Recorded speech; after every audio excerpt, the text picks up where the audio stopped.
A'udzubillahi minasyaitonirrajim. Kajian At-Tafsirul Munir, Surat Al-Mulk, surat pertama dari juz 29 nih ya. Yang kemarin baru tentang penamaan atau nama ya surat Al-Mulk, yang ternyata juga memiliki nama lain ya surat Al-Mulk ini, yaitu surat Al-Waqiah dan surat Al-Munjiyah. Kalau Al-Mulk artinya kerajaan atau kekuasaan. Kalau Al-Waqiah artinya yang menyelamatkan. Al-Munjiyah sama ya, Al-Waqiah dan Al-Munjiyah sinonim lah gitu, artinya sama. Al-Waqiah yang menyelamatkan, Al-Munjiyah namanya artinya juga yang menyelamatkan. Jadi ada tiga nih ya surat ini namanya Al-Mulk, ini yang paling terkenal ya, surat Al-Mulk dan Al-Waqiah juga Al-Munjiyah. Nah, kemudian berikutnya ini makna global surat Al-Mulk-nya, di mana surat ini seluruhnya 30 ayat. Secara global, secara maknanya dibagi 5. Yang pertama ayat 1 dan 2. Makna global kedua ayat 3 sampai 5. Makna global ketiga dari 6 sampai 12. Yang keempat dari 13 sampai 20. Dan yang terakhir ada yang dilewat nih. Ini menurut penulis kitab tafsir ini, yang terakhir bagian kelima ayat 25 sampai terakhir ayat 30. Nah, ini makna globalnya ya, makna global yang kemarin itu baru yang pertama, yaitu ayat 1 sampai 2. Nah, 1 dan 2 gitu ya. Nah, kita lanjutkan nih ya, masih makna global poin kedua gitu dari makna global. Ini berdasarkan ayat 3 sampai 5. Nah, makna ayat 3 sampai 5 ya secara garis besar adalah Allah semakin menegaskan, semakin memperkuat gitu ya, pendalilan. Nah, mungkin bahasanya demikian ya. Allah semakin menegaskan, menguatkan ya pendalilan atas keberadaannya wujud gitu. Allah itu wujud. Yang ternyata kan tidak sedikit manusia yang tidak mempercayai, bahkannya tidak mempercayai bahwa Allah itu ada. Allah itu wujud. Bahkan kan di hadis yang menerangkan ini tentang kalau di dalam kitab Sahih Muslim ya, kalau di dalam kitab Sahih Muslim itu dengan judul agak unik juga nih judulnya, tentang ini bahwa Allah itu wujud, ada gitu ya. Di dalam kitab Sahih Muslim itu hadis yang menerangkan demikian itu diberi judul dengan bagaimana cara gitu, bagaimana cara melihat Allah. Ternyata di dalam hadisnya itu menerangkan nanti di akhirat baru Allah itu menunjukkan wujudnya, sehingga benar-benar itu terlihat asli itu Allah itu wujudnya seperti apa. Itu sudah disampaikannya oleh Rasulullah SAW. Kalau hadis lebih rinci sebetulnya ya. Ayat juga ada yang kalau nggak salah sudah kita di salah satu surat juz amma ya. Yang ini nih sebentar nih ya, ini tentang wujudnya ya, yang harus diyakini Allah itu ada, berwujud. Tapi itu manusia itu baru bisa melihat wujud Allah secara nyata, secara langsung itu setelah di dalam surga. Nah, orang-orang yang masuk neraka nggak akan kebagian melihat Allah. Nah, orang-orang yang di dalam surga itunya yang melihat Allah secara langsung. Nah di ini salah satu ayat ada juga yang seperti ini nih. Sebentar nih, ini ayatnya nih.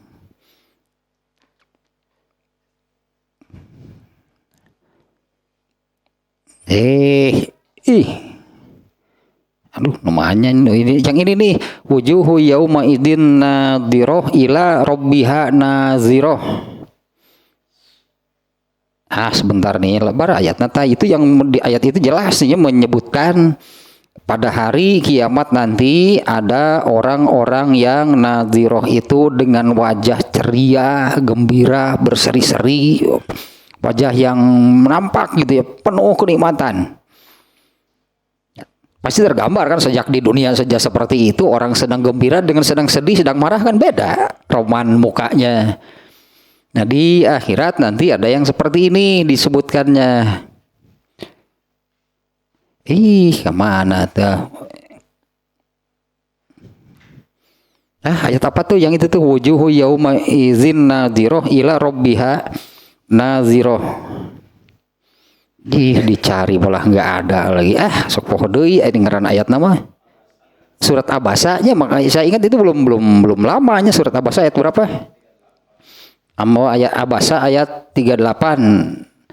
Nah, wujuhu yauma idzin nadhiroh ila rabbiha naziroh, ayat surat Abasa ayat 38-nya. Artinya ayat yang barusan itu wujuhu yauma idzin, di wajah-wajah yauma idzin itu pada hari itu, yaitu pada hari kiamat, nadhiroh, wajahnya sangat ceria, gembira gitu, menunjukkan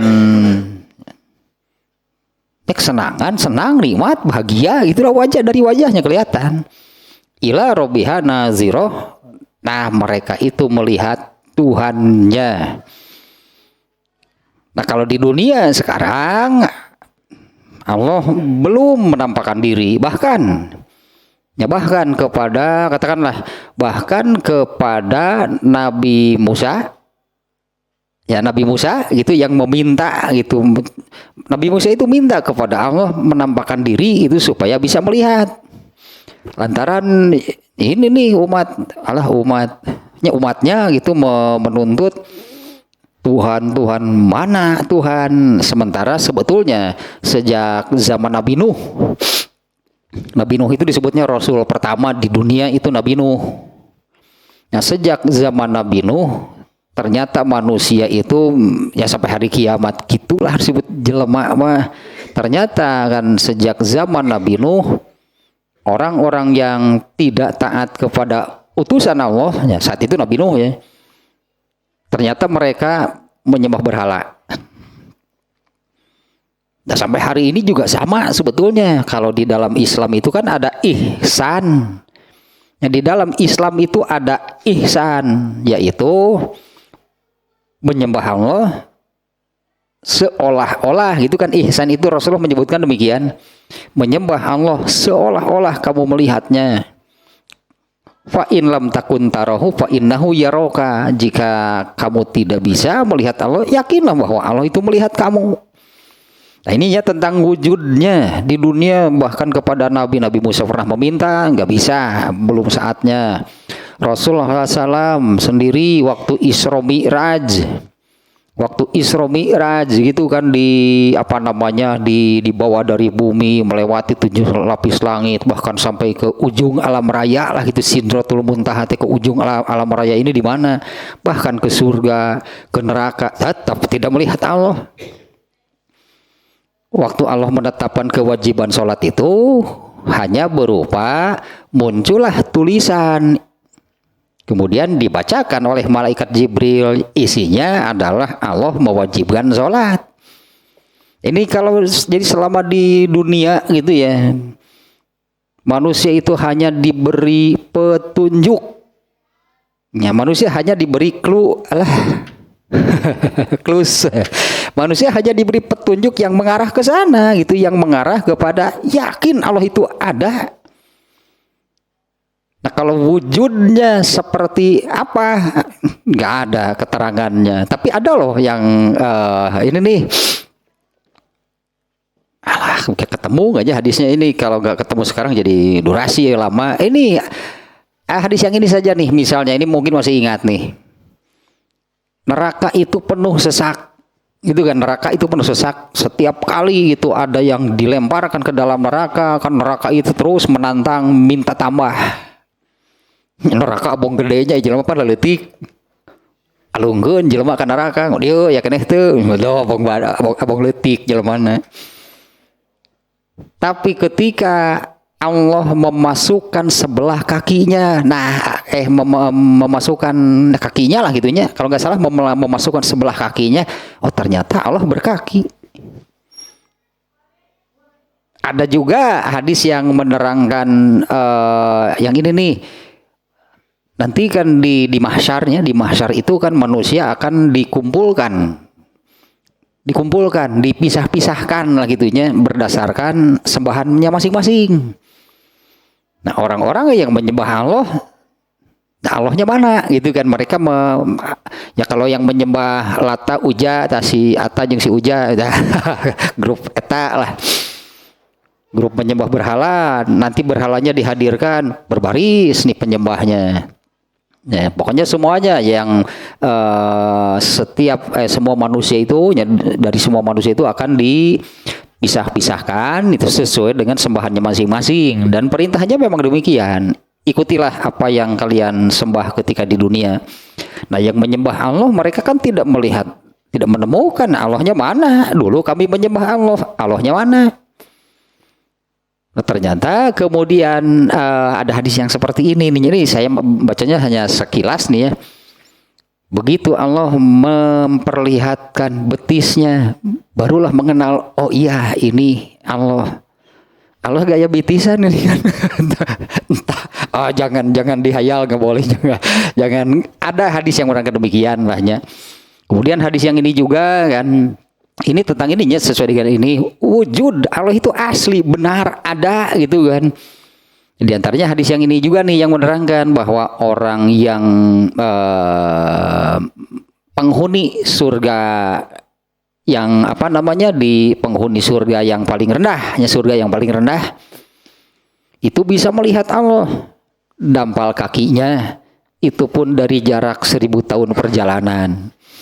Nah, 3 hadis itu dampal kakinya. Ternyata ada hadis yang menyebutkan Allah memiliki dampal kaki. Meskipun jangan dibayangkan.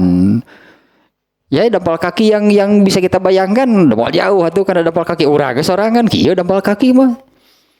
Tapi dampal kaki Allah seperti apa? Jangan dibayangkan, itu dilarang ya. Dilarang itu membayangkan fisiknya Allah seperti apa. Nyala tafakkaru fi ayatillah wala tatafakkaru fi zatillah. Pikirkanlah, renungilah gitu, renungilah, dalami, tadaburilah tanda-tanda kekuasaan Allah. Jangan sekali-kali memikirkan zat Allah. Tapi ada hadis yang menerangkan demikian. Gitulah pokoknya mah. Muka bayangkeun sieun gelo ngebayangkeun itu sieun gelo da moal ka tepi kalau aku bahagia. Tapi ada hadisnya yang menerangkan ada dampalnya, ada betisnya. Kemudian hadis yang tadi Allah memasukkan neraka terus minta tambah setiap kali ada yang dilemparkan ke dalamnya. Begitu Allah memasukkan dampal kakinya, barulah neraka itu diam. Deg-deg neraka kita di hadapan Allah mah gitulahnya, neraka itu gemetar ketakutan di hadapan Allah. Nah, kembali ke sini nih ya. Di ayat 3 dan 5 nih Allah semakin gitu menekankan, semakin menegaskan keberadaannya, atau Allah itu benar ada, Allah itu berwujud. Tapi itu kan, nah seperti hadis barusan, jangan dipikirkan sekarang karena Allah tidak pernah menerangkan. Dan itu wujud Allah itu baru benar-benar bisa dilihat setelah nanti itu saatnya Allah akan menampakkan diri hanya kepada penghuni surga.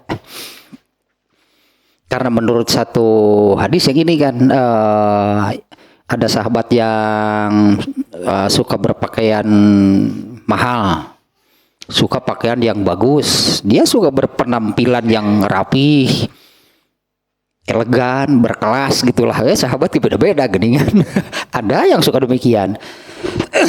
Dia kan bertanya kepada Rasulullah ketika Rasulullah menerangkan tentang takabur. Ya Rasulullah, kalau saya suka seperti itu termasuk takabur gak? Allah itu indah Allah itu indah dan menyukai keindahan. Bahkan kan surga sendiri bahkan lebih indah dari Allah penciptanya. Seindah apa surga itu ciptaannya, Allah paling indah penciptanya. Nah, penghuni neraka kebagian gak melihat yang indah? Enak aja kalau timurunan, makanya gak diberi.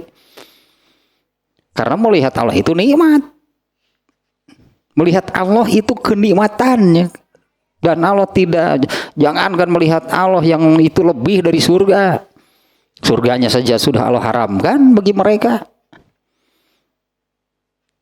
Nah, ini tentang wujudnya. Jadi selama di dunia ini, itunya selama di dunia, nanti di alam kubur, di alam mahsyar, Allah belum menampakkan diri, nanti di surga baru.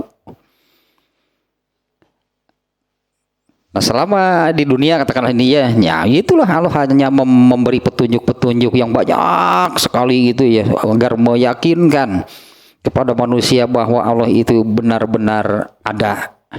Di antaranya nih ya, karena ini kan berdasarkan ayat 3 dan 5 nih ya, di antaranya dengan bagaimana Allah menciptakan 7 lapis langit.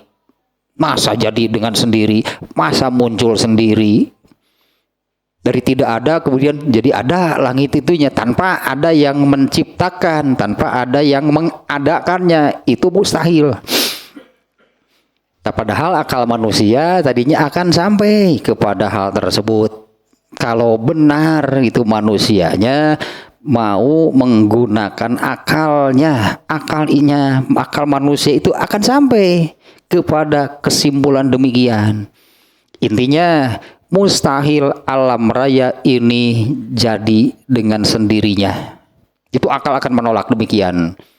Artinya tidak ada yang menciptakan alam raya ini muncul sendiri tanpa pencipta. Nah, itu akal manusia itu akan menolak.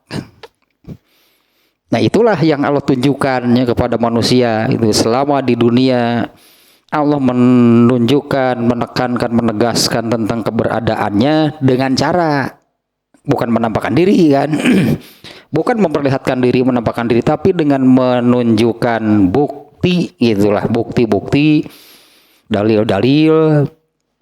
Jadi di dalam ayat ini menyebut-nyebut yang disebut adalah bagaimana Allah menciptakan 7 lapis langit, kemudian Allah menghiasinya dengan bintang-bintang yang berkelap-kelip lah. Seumpama bintang berlian. Itu adalah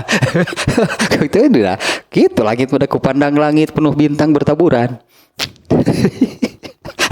Tapi eta nu pangcaang nama eta nampak sebuah gitu, lebih terang cahayanya. Ting naon teh lah nu bieu mah dalil hadis atau beurina ge. Dan Allah menghiasi langit itu ya dengan bintang, dengan bahkan kan oleh manusia pun ini manusia nih sudah artinya manusia kan diberi kemampuan demikian. Ternyata kan ada bintang, ada lagi gugus bintang. Gugus bintang atau kita kan menyebutnya galaksi. Ternyata kan satu galaksi ini entah berapa bintangnya, miliaran triliunan mungkin. Dan galaksi ini bukan hanya satu. Di alam raya ini galaksi ini bukan hanya satu. Galaksi di mana yang bumi kita ini ada di sana, gitunya bumi, bulan, matahari, ada planet-planet talah Mars, Jupiter. Itu ada di gugus bintang kita, berbahasa Indonesia kan Bima Sakti. Untuk kita bantu Kimin ya Bima Sakti itu Kimin itu kapten timnas tahun seberapa Bima Sakti. Aduh, Milky Way namanya gitu. Jadi satu gugus ada bintang, ada gugus bintang. Nah, kemudian Allah menguasai. Nah, Allah menguasai seluruh alam raya. Kalau bumi kan amat sangat kecil ya, bumi Jangankan dibandingkan dengan seluruh alam raya, dengan gugus bintang Bima Sakti saja bumi itu sebelah mana nggak akan kelihatan. Nah kalau di ayat-ayat yang lain kemarin kan Allah lah yang menaklukkan lautan. Itu udah lautan mah ya di bumi letik di sangat kecil, berarti lautan ya buminya saja kecil. Ya kemarinnya di surat Yasinnya Allah yang menaklukkan, menundukkan lautan gitu sehingga jadi mudah gitu, jadi mudah bagi manusia. Jadi seolah-olah manusia itu bisa menaklukkan lautan, itu Allah sebetulnya yang melakukan. Allah yang melakukan, Allah yang memudahkan sehingga manusia disebutnya bisa itu makan menaklukkan. Apa judulnya kutaklukkan dunia itu. Ya, kutaklukkan dunia. Aduh, Marco Polo bisa sampai bisa menemukan benua-benua baru gitu ya. Padahal dirinya saya usian. Nah, ternyata kan di sana di Amerika kan ada ininya penduduk aslinya. Ya Amerika emang bule gitu lah, ini Indian didinya masuk lagi. Mirip-mirip wajah itulah Amerika Latin lah itu penduduk asli namanya. Ya Allah menguasai, menundukkan bintang-bintang yang ternyata bintang-bintang itu juga oleh Allah disebutnya kalau di surat Ali Imran 193 yang mana yang ini ayat ini ma khalaqta hadza batila. Nah kalau ulul albabnya di ayatnya ulul albab orang-orang yang benar-benar itu menggunakan akalnya ketika melihat alam raya akan menyimpulkan demikian. Ya, alam raya itu dari alam raya seluruhnya sampai kepada ya yang manapun lah karena itu semua ciptaan Allah. Ya kan nepikan laletik lah nasa menepikan kan laletik sirum itu bilatung nu itu sempurna semuanya ciptaan Allah, nggak ada yang gagal. Maka akan menyimpulkan demikian ma khalaqta hadza batila, tidak ada yang engkau ciptakan ini batil atau salah, itu nggak ada. Ya, ciptaan Allah tidak ada yang salah. Ya kalau kita melihat tahu ya pokoknya sieur zaman naon sieur zaman ngukut hayam sih eta mah pokoknya mah hayam kernyel mah ulah nyampeurkeun ya sebesar apa gitu kan. Semuanya Allah kuasai, bahkan ini yang menurut manusia itu ya alam raya ini ternyata sebesar apa. Menghitung jaraknya pun bukan dengan meter. Tahun cahaya istilah ya emang istilah internasional itu bahasa Indonesianya gitulah. Tahun cahaya itu di mana 1 juta tahun cahaya 1 juta 1 tahun atau 1 juta tahun cahaya gitu sebutannya itu 9 triliun 640 kilometer. Liurah ku angkana ge seberapa kilometernya 9 triliun 9 triliun 640 miliar kilometer. Tanya menghitung jarak antara benda-benda angkasa itu sudah hitungan satuan itu, satuan jaraknya itu tahun cahaya, bukan lagi meter kilometer. Emang Bandung Garut nah Bandung Garut hanya ke luar negeri wae lah kilometer kilometer. Kalau jarak antar benda-benda angkasa, planet, bintang, semuanya itunya dikuasai oleh Allah. Nah, bahkan ya di sini seluruhnya ya dulu ala nizamil alami nizamun muhkamun la khalala fihi wala taghayyur. Semua alam raya dan alam raya lah dengan seluruh bendanya, seluruh ciptaan Allah itu adalah satu kesatuan yang tidak ada cacat sama sekali. Artinya ya itu tadi semuanya benar-benar sempurna. Dan ternyata di antara fungsinya di antara fungsi bintang itu ternyata kan itu sebagai petunjuk arah. Dulu punya kompasnya, petunjuk arahnya. Kalau katakanlah di zaman Rasulullah, kita menyebutnya di zaman Rasulullah itu kan belum ada alat berupa kompas penunjuk arah. Nah, dulu itu menggunakan, karena di gurun jalannya malam hari, kalau siang itu kan panas. Kalau perjalanan jarak jauh, mereka malam hari itu perjalanannya dilakukan malam hari. Nah, siang istirahat. Nah, petunjuk arahnya kemana? Karena kalau berdiri di tengah gurun kan seperti di tengah laut. Ini di tengah laut yang tidak terlihat daratan, terus mau mengarah kemana? Kalau tanpa kompas, tanpa penunjuk arah, bisa salah arah kan kalau di laut.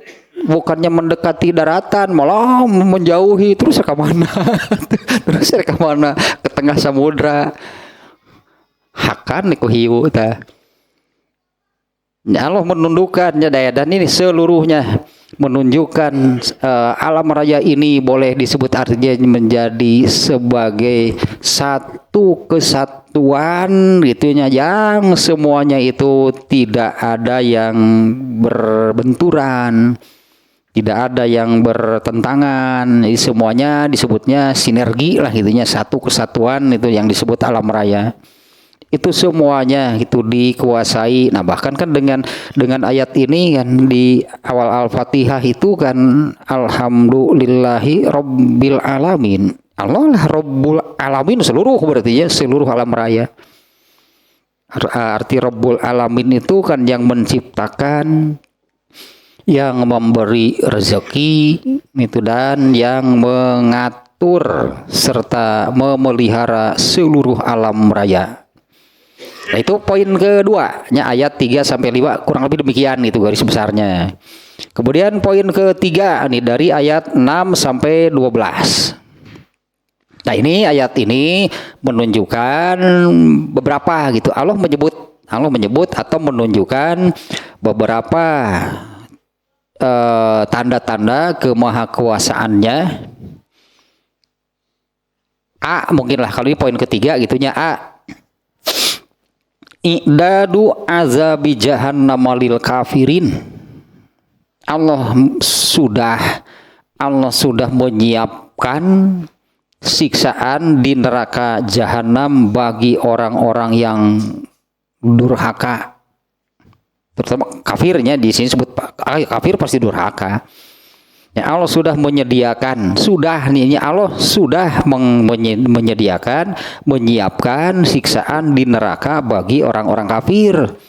Nah, saya katakan sudah karena memang sudah ada. Nah, hadis yang menerangkan demikian yaitu ketika Rasulullah Isra Mi'raj itu beliau menerangkan, saya dibawa masuk surga, saya dibawa masuk neraka, sudah ada. Berarti surga dan neraka itu sekarang ini sudah ada.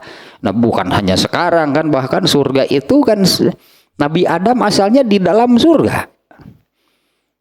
Karena melanggar kemudian diusir dari surga, ditempatkan di bumi. Surganya kan sudah ada dulu, Nabi Adam pernah berada di dalamnya. Dan surga yang disebut-sebut atau yang dijanjikan gitu oleh Allah bagi yang banyak sihnya, kalau ayat Quran menyebut surga bagi yang bertakwa, sebutannya surga bagi yang bertakwa, surga bagi yang mujahid yang bersungguh-sungguh, surga bagi yang bersungguh-sungguh, surga bagi yang beriman dan beramal soleh, surga bagi yang orang-orang yang sabar. Ya, surga yang itu yang dulu Nabi Adam pernah di sana. Jadi sudah ada nih ini nih ya nantilah di ayat 6 sampai 12-nya. Allah sudah menyediakan siksaan bagi orang-orang yang durhaka. Kemudian B, kabar gembira. Ini nomor 3A, tadinya Allah sudah menyediakan siksaan bagi orang-orang yang durhaka. Kemudian B, Allah memberi kabar. Allah memberi kabar gembira bagi orang yang beriman dan beramal soleh, yaitu Allah, kabar gembira dari Allah adalah mereka pasti mendapatkan ampunan dan balasan yang tak terhingga. Ini sudah diberitahukan, artinya ini sudah diberitahukan oleh Allah nih, bahwa bagi orang-orang yang beriman dan beramal soleh, mereka akan mendapatkan ampunan dari Allah dan balasan pahala ganjaran yang tak terhingga. Ini kalau kita tambahnya dari penjelasan ini, kalau di dalam surat At-Tin kan di akhir itu kan falahum ajrun ghairu mamnun. Ini bacaan balasan dari Allah itu tidak terputus. Ya, artinya jangan boleh dikatakan begini, jangan dikira itu kan balasan dari Allah untuk iman dan amal soleh manusia itu hanya nanti di surga. Kalau surga itu puncaknya yang terbesar, yang tertinggi, kalau surga benar-benar tak terhingga. Nah, balasan dari Allah atas keimanan dan amal soleh manusia itu ghairu mamnun, tidak terputusnya sejak di dunia sampai nanti di akhirat. Dan ini semuanya gitu Allah maksudkan. Jadi ada dua lah tadinya, A gitu, Allah sudah menyiapkan neraka, siksaan di neraka jahanam. B, Allah memberi kabar orang-orang yang beriman bahwa bagi mereka itu mereka akan mendapatkan ampunan dan balasan yang tak terhingga. Nah, Allah menyampaikan hal ini sebagai ini kalau istilah istilah dalam Islam mungkin lahnya itu sebagai targhib wa tarhib, atau dibalik juga boleh at-tarhib wa targhib. Targhib itu dorongan, artinya dorongan, mendorong. Allah ini berarti maksud Allah nih. Allah bermaksud untuk mendorong manusia itu untuk yang disebut di sini adalah beriman dan beramal soleh. Karena dengan beriman dan beramal soleh itu Allah menjanjikan ampunan bagi dosa. Diampuni, itu Allah menjanjikan diampuni dosa. Ya, kalau beriman dan beramal soleh, kemudian satu lagi kan yang dijanjikannya ini adalah balasan yang terhingga, surgalah puncaknya gitu ya, surgalah puncak balasan dari Allah. Nah, Allah mendorong agar manusia itu beriman dan beramal soleh supaya dapat ini, supaya mendapatkan ampunan dari Allah dan mendapatkan balasan yang tak terhingga. Dan sebaliknya, tarhib namanya, targhib itu anjuran, dorongan. Kalau at-tarhib, Allah bermaksud mencegah, menghalangi itu manusia. Allah itu bermaksud mencegah, menghalangi supaya yang tadi tidak mendapatkan siksaan di dalam neraka karena Allah sudah menyediakannya, Allah sudah siapkan. Ya, karena kan surga neraka itu sudah ada tadinya, surga neraka itu sudah ada. Nah, Allah menghalangi sebetulnya, berarti nih Allah itu berusaha menghalangi manusia agar tidak mendapatkan siksaan yang sama. Siksaan dari Allah itu ghairu mamnun, tidak terputus. Di dunia ada siksaan dari Allah, di alam kubur juga ada siksaan, dan seterusnya. Dan puncak siksaannya itu adalah di dalam neraka. Itu yang banyak sekali ayat menyebutkan seperti apa siksaan di neraka. Ada yang azabun syadid, itu azab yang keras, itulah sadis, kejam, itu syadid itu ya artinya. Ada azabus sa'ir, ada bumbuhin, wah banyaklah sebutannya. Allah menyebut siksaan di dalam neraka. Nah, kemudian yang poin keempat nih tentang makna global, makna global keempat ini ayat 13 sampai 20. Tadi masih ini tentang ini berartinya poin keempatnya ini masih tentang bagaimananya Allah berusaha menunjukkan kemahakuasaannya, ilmunya, Ya, karena yang tadi kan sebetulnya akal manusia gitu akan sampai kepada kesimpulan bahwa alam raya ini pasti ada yang menciptakannya dan penciptanya pasti yang maha segala-galanya. Karena semua makhluknya sebetulnya kan semua makhluknya baik yang ada di bumi gitu, sebutnya atau apapun yang ada di langit lah. Semuanya makhluk Allah itu sempurna. Artinya kan ini harus yang berilmu seperti apa bisa menciptakan demikian. Berkreasi, artinya kan Allah itu kan berkreasi. Ya kan bahasa Inggrisnya kreator, tetatu. Kan ulah slayer we kreator ya mah. Jangan salah. Kok mau Megadeth mah. Kreator ya mah. Ya Allah itu kreator. Artinya Allah berkreasi itu artinya kan berpikir kan. Berpikir nih bagaimana katakanlah begini ya. Kalau nah ini kita bisa kita bayangkan misalnya ini kan semuanya ini ciptaan Allah. Nah di bumi saja berapa macam sih ciptaan Allah? Yang ada di bumi yang ciptaan Allah itu berapa macam? Allah teh mikir bener ari nyen bilatung sih aku mah nya aya lentah. Ari limu sakeureut alah tupan hileun orok mun kudu beda-beda teh. Ternyata kan kalau diteliti banyak sih yang peneliti rumit luar biasa.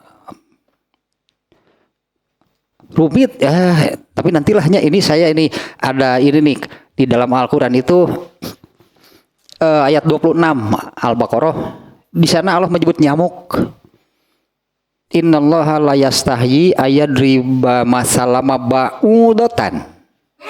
Allah menyebut nyamuk binatang yang disebut di dalam Quran, ternyata pasti ada apa-apanya. Saya belum mencatatnya, tapi baru ada yang ingat. Kalau manusia matanya 2. Kalau nyamuk matanya 100. Panon 100 loba teuing. Matanya ada 100. Kemudian hatinya ada 3. Kalau manusia kan hatinya 1. Hiji matak lamun nyamuk mah mun sakit hati ke belah mana ya. Bisi nyamuk nyeri hati itu kan cara katuh ya. Hatinya ada 3, kemudian ininya apa? Alat untuk menyedot.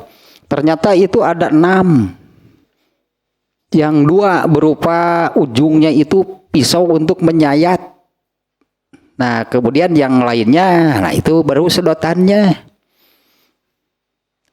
Unik sebetulnya, rumit gitulahnya, unik, rumit. Mungkin nantilahnya saya cari lagi, ada yang menjelaskan. Ternyata yang meneliti ini Muslim, ini ilmuwan Islam lah gitunya, yang menelitinya.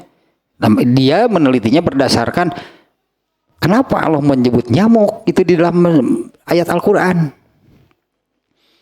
Seperti ayat ini kan ayat nu nyebut-nyebut onta teh nu ieu teh anu ibarat nyebut eta dina surat Al-Ghasyiyah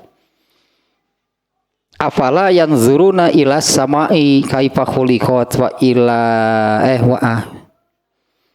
ilal ibili malah yang disebut afala yanzuruna ilal ibili kaifa khuliqat.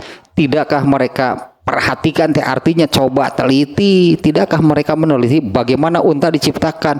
Ternyata kan unta itu ya unta itunya banyak ininya. Ini biarlah model nyamuknya setelah diteliti ternyata unta juga sama.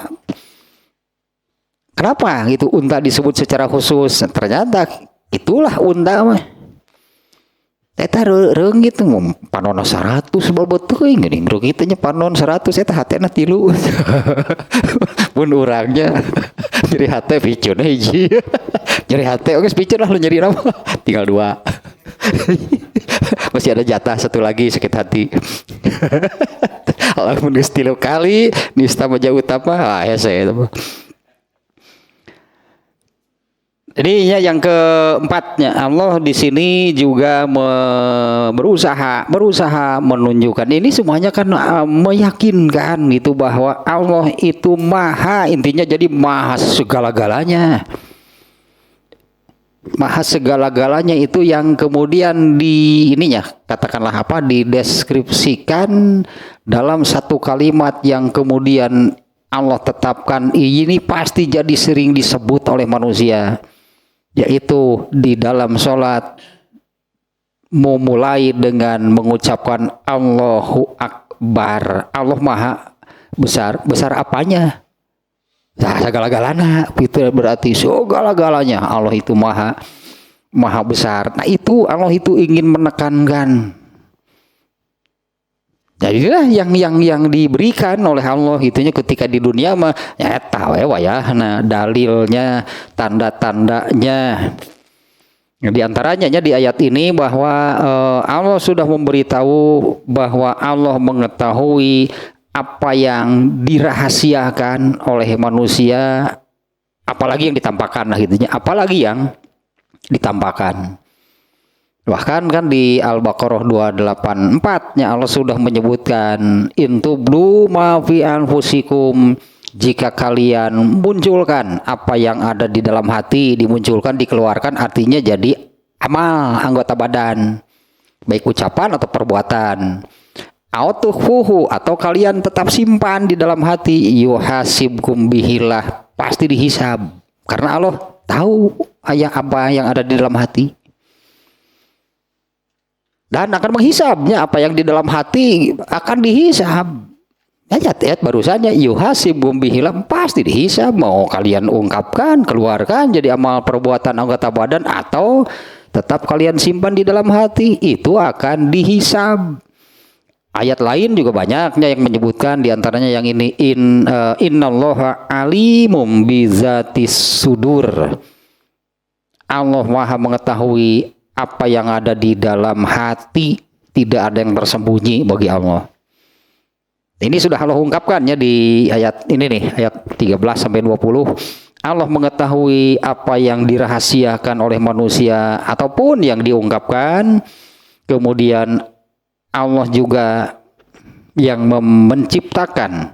Allah yang menciptakan. Ini poin-poinnya ya, kalau di bagian keempat ini tadi barusan lah, Allah mengetahui apa yang dirahasiakan ataupun yang diungkap oleh manusia, dikeluarkan. Kemudian B, bagaimana Allah menciptakan manusia, dan Allah juga yang memberinya rezeki. Ya, Allah yang menciptakan manusia dan Allah juga yang memberinya rezeki. Kemudian Allah nah ini bahasanya jadi seperti ini nih ya. Allah menundukkan, ya artinya bumi tunduk gitu ya. Allah menundukkan bumi, artinya bumi itu tunduk kepada Allah. Jadi bumi seperti ini yang kita tahu itu karena dia tunduk kepada Allah. Dalam hal ini yang disebut Allah menundukkan bumi itu menjadi tempat yang bisa ditinggali oleh manusia. Padahal bumi seperti apa? Dikasih anda bumi itu sebenarnya mah, coba kalau sewaktu itu meledak, nggak sih jelema mah. Sebetulnya bumi itu kan tempat yang mengerikan sebetulnya. Nah, ayeuna ketinggali tanda-tandanya. Banyak yang sudah ditemukannya oleh manusia, keluarlah itu kan lahar, keluarlah gunung berapi. Ini bumi itu gitu sebenarnya mah. Lalu diteliti lahar itu berapa derajat sih panasnya. Nah, itu kan menunjukkan itu semuanya menunjukkan kemahakuasaan Allah. Nah, Allah menaklukkan, Allah yang menguasai dunia dan Allah yang memerintahkan kepada bumi sehingga bumi itu menjadi tempat yang nyaman untuk ditinggali manusia. Makanya manusia tinggal di bumi kan negara roces ini, padahal asli bumi sih kumaha kan. Tempat yang mengerikan itu kan sebetulnya. Tapi Allah yang menaklukkan, menundukkan, menguasai bumi sehingga menjadi tempat yang nyaman untuk ditinggali, dan Allah pun memeliharanya sehingga bumi ini tidak ada kekurangan apa-apa untuk manusia bisa hidup. Gak usah mencari keluar bumi lah, manusia butuh apa? Ada di bumi semuanya. Ya, semua yang dibutuhkan oleh manusianya selama hidup di dunia ada di situ. Bahkan, nah kalau kita lihat ini ya, bagian-bagian bumi ini ternyata kan berbeda-beda. Kita sebut yang ekstrimnya gurun dengan kutub, jelas beda kan. Gurun itu panas, sementara kutub dingin. Kebutuhan bagi mereka yang hidup di gurun ada di gurun, tong dengan ke kutub, entong. Sebetulnya gitu ya, kebutuhan mereka yang hidup di kutub ada di sana. Kemudian yang hidup di daerah tropis, paling enak sih hidup di tropis, surganya dunia nyebut nage. Cek no ditumat tuh no hirup di deket ka kutub, ingin dapat mataharinya juga kapan gitu. Matahari muncul, ternyata sejam kemudian tenggelam. Kalau di sini matahari sepanjang hari disebutnya di negara tropis itu mataharinya sepanjang hari. Tok arulin ke negara tropis maroe diberi itu di baraju. Salir jelema mah. Nah, panon poe di daerah di negara mana nama. Nah, semua kebutuhannya bahkan itunya untuk manusia hidup di mana di satu daerah, di situ ada kebutuhannya. Tumbuhannya beda-beda sehingga ya yang dimakannya juga beda.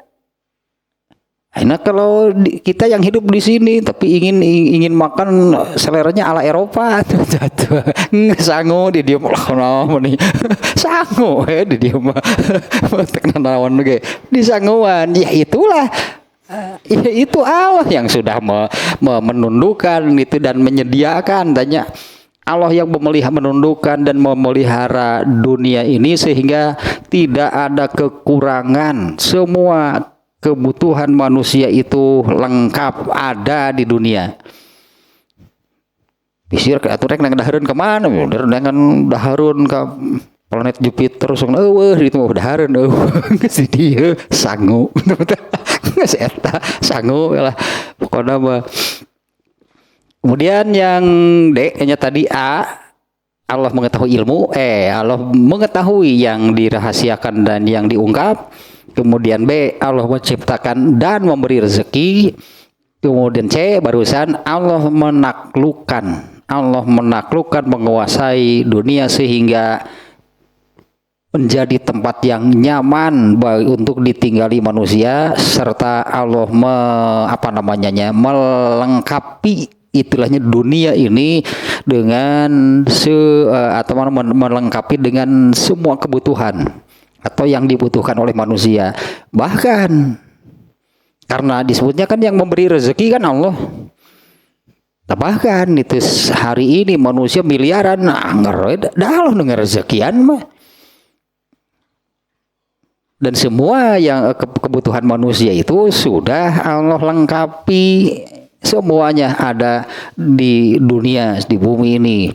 Kemudian yang D, Allah juga yang memelihara angkasa sehingga benda-benda angkasa itu tidak lari, sebutnya tidak lari ke bumi, membentur bumi dan menghancurkannya, itu dipelihara oleh Allah. Meskipun suka ada kan ya kalau meteor garden ada meteor yang jatuh, ya itu kan sudah diukur oleh Allah, sudah ditakar bahwa yang datang itu paling misalnya jatuh di bagian bumi mana, ternyata hanya sebesar apa, tidak sampai kan mengganggu stabilitas internasional gitulah sampai terguncang bagaimana, enggak, ada meteor yang jatuh tapi kan ukurannya juga kecil. Meskipun gitu dari awal dia pergi atau bergerak menuju bumi, entah kecepatannya seperti apa, itu juga diatur oleh Allah, tapi begitu masuk ke ruang atmosfer kan aus dengan gesekan ngeletikan pas nepi ka bumi teh tinggal sede kumaha gede sih di ditu nama. Tapi kan kita mau hukum, alah cek hukum fisika mah kan gesekan menimbulkan panas, aus. Jadi nepi kana tanah di bumi teh leutik. Wah, sudah gitu lah aman lah. Itu sudah diatur sebetulnya oleh Allah. Tapi itu pun kan menunjukkan tanda kekuasaannya. Kalau hari kiamat nanti bumi ini akan dibentur oleh benda yang mana? Kagencet bumi mau pejet ciga nama. Karena semua benda-benda di seluruh alam raya ini akan bergerak tanpa bergerak tidak beraturan. Semuanya akan saling berbenturan. Ya hancur makanya alam raya ini nanti hari kiamat itu akan, kalau sekarang kan gerak gitu dari benda-benda atau ciptaan Allah itu masih teratur. Masih on the track lah pokoknya. Matahari masih di tracknya di situ, bulan masih seperti itu, buminya sendiri masih bergerak dengan track yang sudah ditetapkan. Nanti kiamat sudah ada sudah tidak ada lagi yang demikian, semuanya akan bergerak tanpa tidak beraturan dan akan saling berbenturan. Kemudian yang ini tadinya Allah yang memelihara angkasa, sebetulnya Allah yang memelihara angkasa gitu sehingga bumi ini aman gitu dari benturan benda-benda, padahal banyaknya jauh lebih banyak bahkan yang tadilah mau kita menyebutnya planet bintang yang ukurannya jauh itu udah lebih besar dari bumi. Allah lah yang memeliharanya sehingga bumi ini tetap aman, tetap nyaman kan untuk ditinggali manusia sampai hari ini. Padahal umur dunia sudah berapa lama. Nah kemudian ini ada yang ini juga nih, ada lucu sebetulnya timnya. Wa imsakut toiri wa nahwiha minas sukut. Allah yang menjaga sehingga burung itu tidak jatuh. Tidak kok Allah, dan kenapa burung bisa terbang? Ya burung itu bisa terbang gitu sehingga tidak jatuh. Entah kalau yang ininya yang mempelajari ilmu aerodinamik gitunya, ada jelema ge kan dia diajar tina manuk, manuk bisa ngapung orang henteu. Jelema teh pikiranana. Lalu coba-coba gitu membuat sayap ngajelang tina bukit paeh. Jelema mah perintisna gitulah yang bisa ngapung geus paeh tah. Ya kalau sekarang kan manusia kan bisa kan membuat alat itu yang bisa menjadikan manusia terbang. Ya bahkan bisa membuat pesawat yang bisa terbang ke luar angkasa. Itulah kelebihan manusia. Nah kalau melihat burung gitunya, kalau di burung juga kan macam-macam. Cara terbangnya kalau burung seperti burung elang yang sedang mengamati mangsa gitu kan, hanya membentangkan sayapnya terus, jarang menggerakkan sayapnya.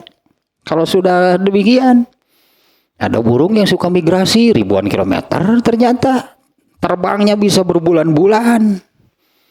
Ada burung kolibri, itu kolibri. Burung kolibri itu 1 detiknya mengepakkan sayapnya 80 kali. 1 detik rasuk 80 kali gitu. Cobaan ku jelema. 1 detik 80 kali coplok setaleungeun teh. Tahu kan burung kolibrinya burung tapi makannya itu cairan. Seperti lebah, kumbang. Jadi burung itu mencari bunga untuk seperti itulah, seperti seperti serangga gitu, makannya itu cairan yang ada di bunga. Di burung kolibri mah ini bunga, dia bisa badannya diam. Nah itu kecepatan sayapnya, padahal sayapnya kecil. Burung kolibri pematuknya panjang kan untuk masuk ke dalam bunga terus disedot. Andai gitu manusia itu satu-satunya burung yang bisa diam di udara, si helikopter. Kalau burung elang nggak akan bisa diam gitu, nggak bergerak. Nggak akan bisa. Cicing tiba-tiba berarti mun heulang mah yang cicing atuh tiba-tiba heulang mah burung kolibri yang bisa mah, tapi ternyata itu kecepatan mengepakkan sayapnya itu, kalau nggak salah sihnya itu saya pernah mendengar 1 detiknya itu 80 kali gitu mengepakkan sayapnya per detik, sehingga badannya bisa diam, dia bisa gitu menyedot makanan dari bunga hari entrep tuh entrep bunga runtuh mungkin terlebah segede kieu itu hinggap di bunganya. Kalau burung kan besar, manukna entrep kayak turun tuh meureunna eta kembang gerak-gerak, sehingga dia ini tidak menapak di bunganya tapi badannya diam. Tah eta jangjangna burung kolibri itu namanya, itu yang paruhnya panjang buat itu menyedot cairan yang ada di bunga. Nah, wa'im ini jadi ayat ternyata yang seperti ininya nantilah di ayat 13 sampai 20 nih. Wa'im saku toiri wa nahwiha minas sukut, Allah yang menahan burung itu sehingga tidak jatuh. Ya gitulah, ada burung entah berapa ribu kan spesies burung, dari yang terbesar sampai yang terkecil. Terkecil mah cheat black kan. Terkecil mah eta cheat black kacamata. Nuk kitu ge dikarukut jelema mah. Nah, kemudian ini ada agak ngeri ini yang bagian akhir dari ayat rangkaian tersebutnya. Allah yang menghalangi, anggaplah Allah yang menghalangi sehingga apabila ada sesuatu yang memang harus mendapatkan siksaan Allah, maka siapapun tidak ada yang bisa menolong. Katakanlah kalau manusia, mungkinnya manusia berusaha dengan cara apapun untuk menolong seseorang dari azab Allah, nggak akan bisa pasti. Hakikatnya ini juga Allah yang menghalangi mereka. Usaha apapun, usaha siapapun, berapa banyak pun itulah manusia yang berusaha misalnya untuk menolong seseorang dari azab Allah, itu nggak akan bisa, tidak akan berhasil. Nah, kemudian yang terakhir nih, bagian akhir nih, di sini ada yang dilewatnya yang saya lihat, berarti ayat 21 sampai 24 ini tidak dimasukkan nih ke dalam pembahasan makna global. Nah, yang terakhir ini ayat 25 sampai ayat 30. Nah, di ayat bagian akhir ini Allah menutupnya dengan mengulangi lagi, seringnya Allah mengulangi lagi tentang benar dan yakinnya manusia itu akan dihidupkan kembali setelah matinya. Ini ditutup dengan ininya, Allah meyakinkan lagi manusia bahwa benarnya dan yakin bahwa manusia itu akan dibangkitkan, sebutannya dihidupkan kembali atau diciptakan kembali setelah matinya. Nah, kemudian itu A-nya, Allah meyakinkan demikian. Kemudian B, ilmu tentang hal tersebut hanya ada pada Allah. Terutama tentang ininya, tentang kepastian itu. Karena kalau kepastiannya iya, tapi kalau kapan sih persisnya kiamat itu nggak ada yang tahu. Para nabinya pun tidak ada yang diberitahu.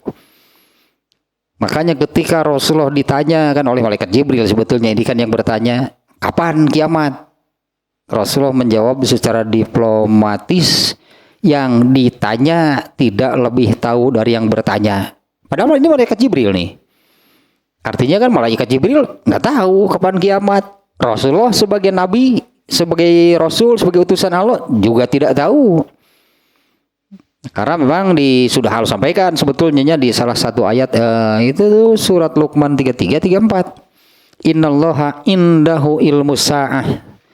Sesungguhnya Allah itu hanya ada pada Allah ilmu tentang kiamat.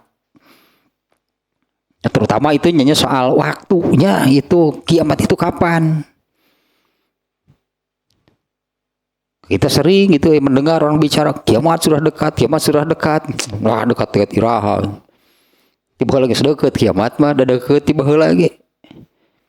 Dan hanya sebentar kan, umur dunia ini kan sebetulnya hanya sebentar. Sudah dekat benar itu kiamat. Bahkan dengan ciri-ciri yang disebutkan oleh Rasulullah SAW, jadi boleh disebut kiamat itu sudah di depan mata. Kemudian yang C, Allah mengancam. Karena memang nantinya ini Allah mengancamnya, yaitu Allah mengancam orang-orang yang tidak mau percaya, apalagi disebutnya mendustakan apa yang disampaikan oleh Rasulullah SAW. Tentu ancamannya hanya dengan siksaan yang tadilah siksaan Allah amat berat, itu amat pedih, amat menghinakan. Ya, Allah mengancam karena memang Allah tidak pernahnya ini dari yang sudah terjadi, dan demikian juga nanti ke depannya gitu ya, bahwa Allah tidak pernah menyiksa tanpa peringatan. Ya, Allah tidak pernah menyiksa tanpa peringatan. Kalau yang ternyata benar karena ini oleh siksaan, oleh azab dari Allah, nah karena yang tidak mau diberi peringatan, yang mengabaikan, yang mengacuhkan, yang menganggap remeh, menganggap sepele ancaman dari Allah, pasti mereka kena. Ya, karena Allah tidak pernah menyiksa, mengazab siapapun, kaum ataupun perorangan tanpa peringatan terlebih dahulu. Ya, hanya manusia tadi kan yang lalai tidak mau diingatkan. Ya, Allah mengancamnya orang-orang yang tidak mau percaya, terutama atau apalagi ya yang mendustakan apa yang disampaikan oleh Rasulullah SAW. Kemudian yang D, nah Allah juga mengancam dengan azab yang paling berat, wa tahziruhum min iqa'il azabi bihim. Allah sudah juga artinya ya, Allah menyampaikan peringatan dan ancaman dengan azab yang paling berat itu bagi mereka. Tambahan sedikit yang ini saja kan kemarinnya tentang bagaimana mahsyar kan belum puncaknya gitu ya kan, nikmat ataupun siksaan di mahsyar belum puncaknya. Tapi Rasulullah sudah menyebutkan ketika berada di mahsyar itu, kalau nggak salah kan di hadis itu ya kemarin itu, penderitaan dan kepedihan manusia ketika berada di mahsyar itu di luar kemampuan manusia menahannya, apalagi tentunya di dalam neraka. Dan sekali lagi ya, bahwa itu sudah Allah sampaikan, Allah sudah memberi peringatan tentang hal tersebut. Kemudian yang mungkinnya A, B, C, D, E gitu ya, bagian kelima ini Allah memerintahkan, artinya wajib atau gitulah, wajibnya tawakal. Wajibnya tawakal. Kan secara sederhana tawakal itu apa? Serahkan segala-galanya kepada Allah. Karena Allah kan yang maha segala-galanya, sementara kita manusia maha kecil, maha lemah, maha bisa aja lemah. Serahkan semuanya kepada Allah. Allah yang maha tahu, Allah yang maha kuasa, Allah yang maha adil. Artinya Allah tidak pernah salah. Nah, sehingga Allah di sini di bagian akhirnya ini Allah mewajibkan tawakal. Makna sederhananya demikianlahnya, serahkan segala-galanya kepada Allah. Cicing katanya orang mah atuh lain at penyang deui lah pokoknya cicingnya orang punya atuh lain kitu bari lagi Ya, wajib tawakal. Kemudian ini nih agak aneh nih, di ayat terakhirnya saya buka ayat terakhir, ternyata Allah mengancam berandai-andai. Bagaimana kalau sekiranya Allah stop suplai air untuk manusia, mau bagaimana? Ini ayat terakhirnya demikian. Bagaimana kalau Allah menghentikannya suplai air karena kebutuhan manusia, buat seluruh makhluk hidup kan tidak ada makhluk hidup yang tidak perlu air. Lalu untuk manusia di dunia sekian banyak hari ini, semuanya kan masih kebagian kan? Mata hirup keneh ge meureun. Kalau sudah tidak dapat air, manusia itu akan mati. Bahkan semua benda, semua makhluk hidup apabila tidak mendapatkan air maka dibandingkan dengan kekurangan makan, lebih cepat mati kekurangan air. Kalau yang busung lapar mah busung lapar mah gitu kan dia hidup lama kan, meskipun busung lapar kan penyakit gizi buruk, kurang makan, coba kurang air. Sedikit saja, sebentar saja, apalagi dalam suhu tinggi misalnya, kemudian kegiatannya cukup, karena dehidrasi, kurang air, bisa stroke. Fatal gitunya akibatnya kalau kurang air. Nah ya, ayat ini mengancam, coba kalau Allah menghentikan suplai air untuk manusia. Semua manusia harus cari air sendiri, ke mana? Ke laut. Pasti ada air, ada di laut. Nah disuplai gitu, air kebutuhan manusia itu disuplai oleh Allah dari laut, oleh Allah didatangkan ke daratan. Ini ayat terakhirnya demikian, ya, bagaimana kalau sekiranya Allah menghentikan suplai air yang tadi bukan hanya menjadi kebutuhan manusia, tapi menjadi kebutuhan seluruh makhluk hidup. Apa Allah tidak berkuasa untuk demikian? Dah Allah mau bager pisan itu teh sakit bae lah cai nama terus sudah teh henteu pae cakal teman karunya itu dibiare pae atuh karunya jelema teh terus airnya disuplainya kebutuhan air gitu oleh Allah itu terus diberikan kepada manusia. Nah, dengan cara kan Allah terusnya mendaur ulang sehingga terjadilah sirkulasi air itu di bumi ini ya gitu, sirkulasi muter keluar di puncak gunung terus mengalir ke lautan, dari lautan Allah masukkan melalui dalam tanah muncul di puncak gunung, makanya ada banyak air terjun. Berarti kan dari atas ke bawah kan air terjun teh banyak air terjun nanyak. Ya itulah sederhananya Allah sebetulnya yang mengkreasi demikian dalam hal ini untuk memenuhi kebutuhan air baik bagi manusia ataupun bagi makhluk hidup yang lainnya. Sama tanaman, binatang, tumbuhan juga sama. Semua makhluk tidak ada yang bisa hidup tanpa air.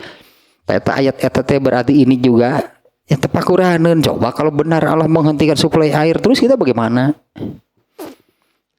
Waktu sereak ngabring-bring ke Pangandaran, ke Puluhan Ratu, atau ke Danau Toba, apa di daratan mau disuplai, suplai airnya dihentikan.